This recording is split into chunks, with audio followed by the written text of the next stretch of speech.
Bonjour à toutes et à tous, dans cette vidéo nous allons continuer le cours sur les applications linéaires en parlant des notions de noyau et d'image d'une application linéaire. Alors, notre cadre pour toute cette vidéo sera le cadre classique suivant. K est un corps, en première lecture on peut le considérer comme étant égal à R ou C, et E et F sont deux espaces vectoriels sur le corps K. Alors, toutes les notions que l'on va donner, et la plupart des résultats aussi, ont déjà été vues dans le cadre des groupes. Donc ici, rien de bien nouveau. Donc, premier résultat. Alors, résultat abstrait que finalement on utilisera assez peu en soi, mais on va voir tout cela ensemble. Si je prends f, une application linéaire qui va de E dans f, eh bien, cette application, on va dire, préserve beaucoup de structures, notamment les sous-espaces vectoriels. Donc, premièrement, si H est un sous-espace vectoriel de E, eh bien f de H est un sous-espace vectoriel de grand F. Et ensuite, si H est un sous-espace vectoriel de grand F, eh bien on peut tirer en arrière. Le tirer en arrière, on dit aussi image réciproque de H par F, est un sous-espace vectoriel de E. On démontre, ce sont des choses très élémentaires, on revient systématiquement aux définitions. Donc, pour montrer que quelque chose est un sous-espace vectoriel, eh bien, on a l'inclusion d'abord. Donc, pour le premier point, f de h est bien une partie de grand F, ça c'est bon. Ensuite, pour le vecteur nul, eh bien, comme h est un sous-espace vectoriel de E, le vecteur nul de E appartient à H, et par linéarité de F, l'image du vecteur nul de E, c'est le vecteur nul de F, et c'est bien dans l'image directe de H par F. Et ensuite, troisième point, stabilité par combinaison linéaire. Je vais prendre x et y, deux vecteurs qui sont dans l'image de H par F, deux scalaires lambda et mu. Donc on sait qu'il existe deux vecteurs que je vais noter A et B dans H, tels que x égale f de A, y égale f de B. Eh bien, lambda x plus mu y, ça fait lambda f de A plus mu f de B. Ça fait par linéarité de f, f de lambda A plus mu B. Donc ça, c'est par linéarité de f. Et comme H est un sous-espace vectoriel de E, lambda A plus mu B est un point de H. Donc lambda x plus mu y appartient à l'image directe de H par F. Pour le deuxième point, alors en fait, le deuxième point, je vous conseille de mettre la vidéo en pause, essayer de le refaire comme un exercice. C'est vraiment élémentaire.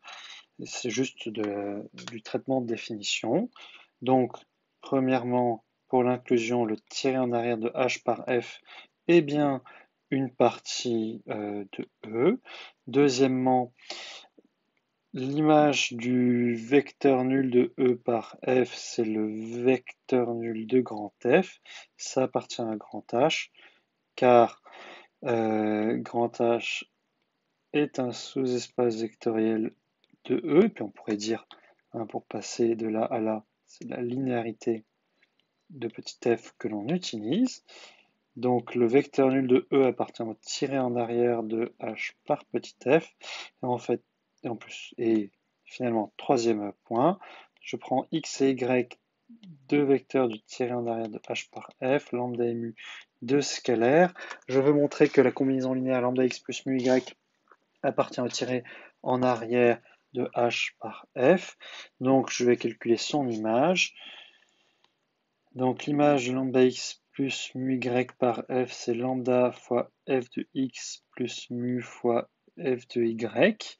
par linéarité de f. Comme x et y appartiennent au tiré en arrière de h par f, eh bien on a f de x et f de y qui sont des éléments de h. Comme h est un sous-espace vectoriel de grand F, eh bien h est stable par combinaison linéaire, donc lambda f de x plus mu fois f de y est un point de h.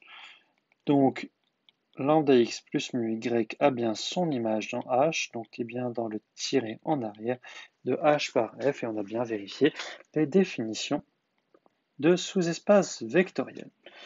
Alors, moche ce petit carré, voilà. Maintenant, en pratique, on fait cela surtout pour les sous-espaces vectoriels triviaux de nos espaces vectoriels. Donc je rappelle que dans un espace vectoriel E, on a toujours au moins deux sous-espaces vectoriels, le singleton vecteur nul et E. Alors, si on prend l'image directe du singleton vecteur nul, ça n'a aucun intérêt, c'est le singleton vecteur nul de l'espace de départ. Si on tire en arrière tout l'espace d'arrivée, on obtient tout l'espace de départ, ça n'a aucun intérêt. Donc ce sont les deux autres qui nous intéressent. Donc une définition.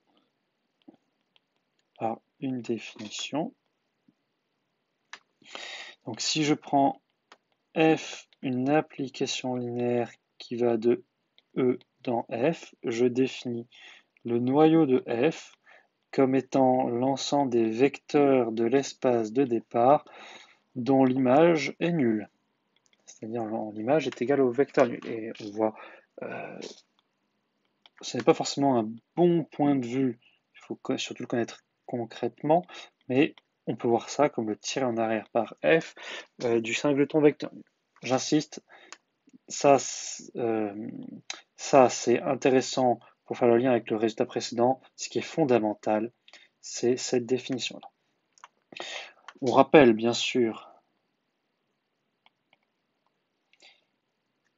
l'image directe de f, c'est ce qu'on a f de e, c'est l'ensemble des f de x pour x dans e. Et ce que l'on a comme corollaire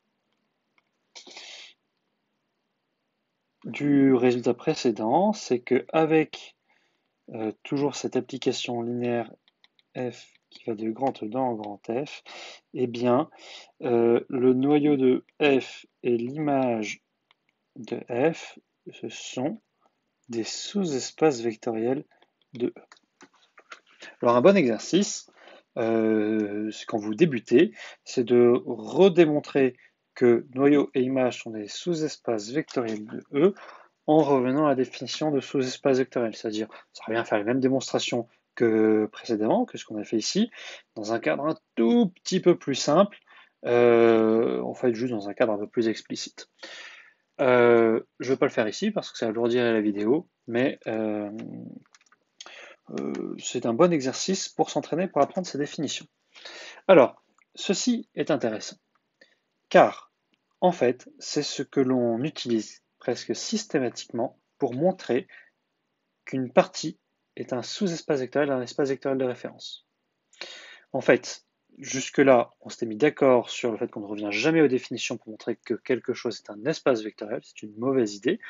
On montre quasiment toujours que c'est un sous-espace vectoriel d'un espace vectoriel de référence, et maintenant mieux, on essaie quasiment toujours d'identifier ce sur quoi on travaille comme des sous-espaces vectoriels, pardon, comme des noyaux, ou plus rarement images, d'applications linéaires. Je donne un exemple tiré du premier semestre. Et en fait, ce sont les exemples d'analyse faits ensemble avec les théorèmes de structure. Je regarde l'équation y' moins y égale la fonction nulle. Et bien donc, l'ensemble, ce qu'on appelait des solutions homogènes, c'est l'ensemble des fonctions y de classe C1, on pourrait même dire C infini, qui vérifie y' moins y est nul. Ceci est un sous-espace vectoriel de l'ensemble des fonctions de classe C1. Pourquoi? Je vais mettre la vidéo en pause et y réfléchir un peu. Et si vous avez une réponse, c'est tout simplement que c'est le noyau de l'application linéaire qui a une fonction de classe C1 y associe la fonction de classe de continue, de classe C0, y' moins y. Ceci est linéaire par opération sur les applications linéaires, car là, on a l'identité et l'application de dérivation. Et donc, tout simplement, cet ensemble de solutions homogènes est un noyau, et donc un sous-espace vectoriel de l'ensemble des fonctions de classe C1. Donc, vous voyez qu'on est très proche. On va pouvoir retrouver très facilement tout ce qu'on a fait au premier semestre sur tous les théorèmes de structure de solution. Alors, maintenant, les noyaux sont bien entendu intimement liés à la notion d'injectivité pour les applications linéaires. Bien sûr, l'image est intimement liée avec la notion de surjectivité, mais c'est juste la définition. Donc on a un théorème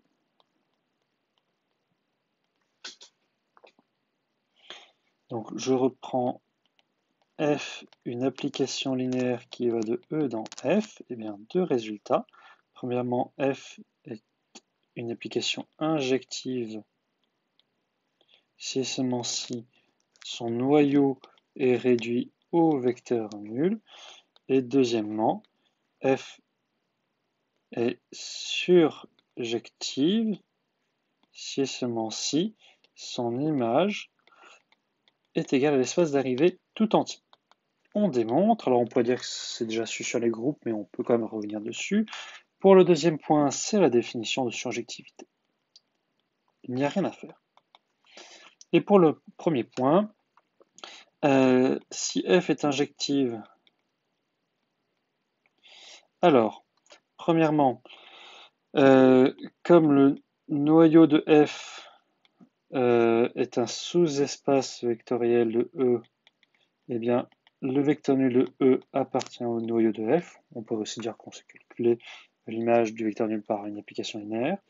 Et ensuite, si je prends x dans le noyau de f, alors f de x est égal au vecteur nul de f, c'est égal à l'image du vecteur nul de E par linéarité de f, donc par injectivité de f, x est nul. Et réciproquement, si le noyau de f est restreint au vecteur nul, je prends x et y dans E, je suppose que f de x égale f de y, et bien alors idée principale soustraire, donc f de x moins y c'est égal à f de x moins f de y par linéarité, c'est égal au vecteur nul de grand F, donc x moins y appartient au noyau de f, donc x moins y est nul, donc x égale y, donc f est injective. Et on a bien montré ce théorème. Démonstration à maîtriser, vraiment, c'est fondamental. Vu que l'on a parlé de structure de solution, on peut aussi voir en fait que l'on a derrière ces histoires aussi un théorème de structure, donc c'est juste l'idée de faire des différences. Donc on a, c'est une remarque, c'est un peu fort de l'appeler théorème. Donc je prends f, une application linéaire qui va de E dans grand F. On va prendre x0, un point de E. On va noter b égale f de x0. Et on va résoudre l'équation f de x égale b. Eh bien, l'ensemble des x dans E qui vérifie f de x égale b C'est le translaté de x du noyau de f par x0. C'est un sous-espace affine de E. Donc c'est l'ensemble des x0 plus un petit h, où h est un élément quelconque du noyau de f, et je l'appelle h parce que bien sûr on retrouve le théorème, on appelle ça souvent ensemble de solutions homogènes. Et donc ce qu'il faut bien voir, c'est que dès que l'on a mis le mot homogène, ensemble de solutions homogènes au premier semestre, on avait en fait un noyau derrière. Donc je laisse revenir sur tous ces théorèmes de structure-là. C'est voilà, c'est tout couvert par ce petit résultat qui est très simple dès que l'on a les théorèmes, les outils d'analyse d'algèbre linéaire. Pardon. Donc, pour toutes ces raisons, il est important de savoir calculer des images et des noyaux. Donc, on va faire un exemple. Un exemple simple, exemple exercice, le plus simple possible. On va prendre un endomorphisme de R3. Je prends l'exemple du poly. Donc, l'application qui va de R cube à R cube et qui a une colonne XY associe X plus 2Y plus 5Z moins Y moins Z et moins X plus Y moins 2Z. Alors, on sait montrer facilement que f est linéaire. Si vous ne savez pas, je vous renvoie à la vidéo précédente. Et la question est, bien sûr,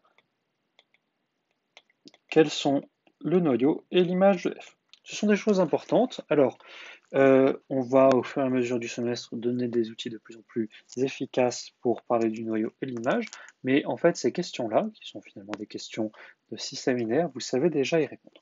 Donc je vous laisse répondre à ces questions, je vais vous donner les réponses en deux temps, d'abord le noyau, d'abord l'image, parce que ce sont des choses qu'il faut bien savoir faire.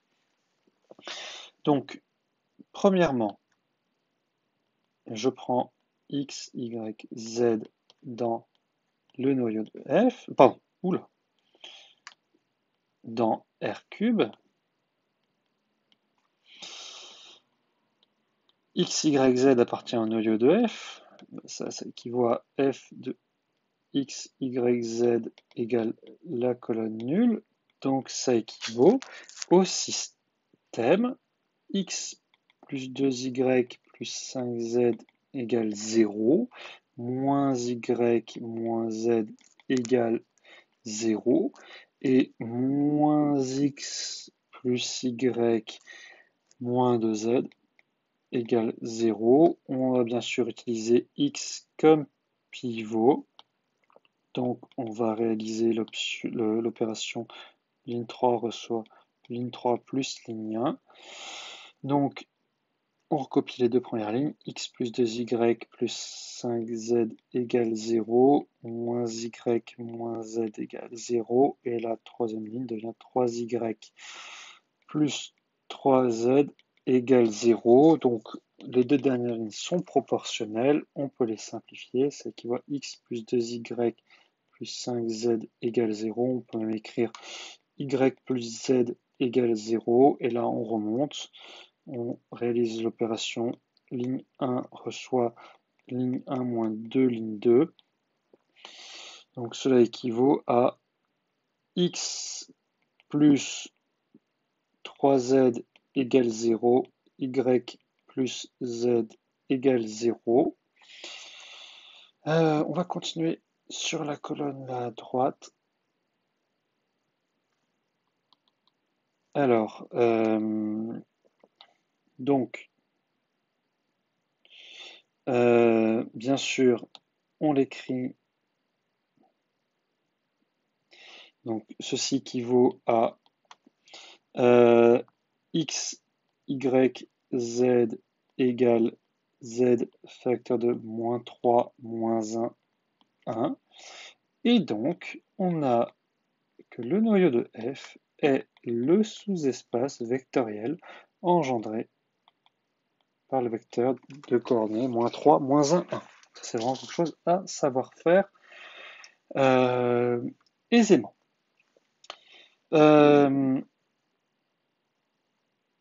Et donc bien sûr, on peut vérifier, hein, on injecte dans l'équation, moins 3, moins 2, plus 5, ça fait 0. On a bien 1, moins 1 qui fait 0. Et ensuite 3, moins 1, moins 2 qui fait bien 0. Bien sûr, on vérifie. Pour l'image, c'est peut-être un peu plus dur pour vous. Donc, on va prendre deux vecteurs de coordonnées x, y, z, a, b, c. Et au moins une manière élémentaire de faire, on verra d'autres manières beaucoup plus efficaces, mais il faut au moins bien comprendre comment faire ceci. C'est, on va regarder l'équation ABC égale f de x, y, z. Donc, et on revient à un système. Donc, x plus 2y plus 5z égale a, moins y moins z égale b, et moins x plus y moins 2z égale c. Et la question, ce qu'il faut bien comprendre, c'est que le vecteur ABC est dans l'image f si et seulement si ce système met au moins une solution en x, y, z. Donc on va commencer par résoudre ce système et on va s'arrêter dès que l'on saura s'il y a au moins une solution. Vu que le noyau n'est pas réduit au vecteur nul, on sait que s'il y a une solution, il n'y a jamais unicité de solution. On a toujours le noyau, qui est une droite vectorielle, qui arrive comme ensemble de solutions homogènes. Donc, on refait les mêmes opérations, en fait, ce sont exactement les mêmes opérations. Donc, on réalise ligne 3 reçoit ligne 3 plus ligne 1. Donc, x plus 2y plus 5z égale a. On va ligne 1, on n'a plus besoin. Moins y moins z égale b. Et la dernière ligne devient 3y plus 3z égale a plus c. Et maintenant, hop, on va annuler avec le y, puis avec le z aussi en fait. Hein. Donc on va faire l'opération, ligne 2, reçoit, pardon, ligne 3, reçoit ligne 3 plus 3 ligne 2. Donc les deux premières lignes ne changent pas, x plus 2y plus 5z égale a, moins y moins z égale b, et ensuite on a 0 égale a plus 3b plus c. Et ce que l'on peut voir, c'est que ici, on a une partie inversible. On a un bloc de 2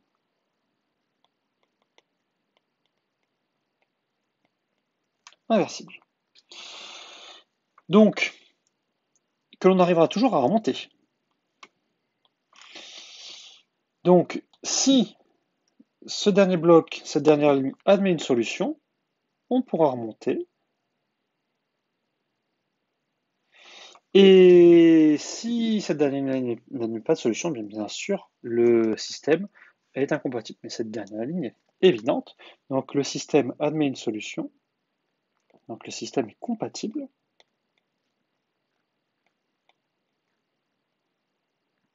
Si et seulement si a plus 3b plus c égale 0. Donc ce qui nous donne une description cartésienne de l'image. Donc conclusion,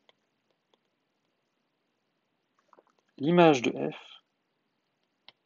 c'est donc l'ensemble des vecteurs a, b, c dans R³ qui vérifie a plus 3b plus c égale 0. Et voilà. Alors, nous avons vu comment obtenir une description paramétrique du noyau, en fait, à partir d'une description cartésienne. Nous avons vu comment obtenir une description cartésienne de l'image. Il ne nous reste plus qu'à voir comment obtenir facilement une description paramétrique de l'image. Et ça viendra bientôt quand nous aurons traité les familles de vecteurs. Voilà pour cette vidéo. Dans la vidéo suivante, nous donnerons juste quelques résultats élémentaires sur les isomorphismes.